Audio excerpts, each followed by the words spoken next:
Writers use punctuation in interesting ways.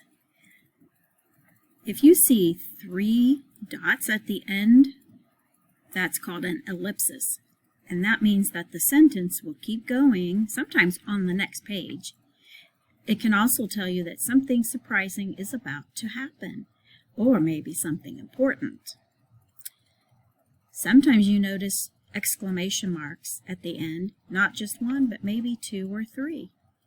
If you see that, that's telling you that the character, and in this book, the writer who wrote an ad, is very, very excited about something. And then sometimes we see a combination of 2 different punctuation marks. An exclamation mark and a question mark might tell us that the character is both excited and asking a question at the same time.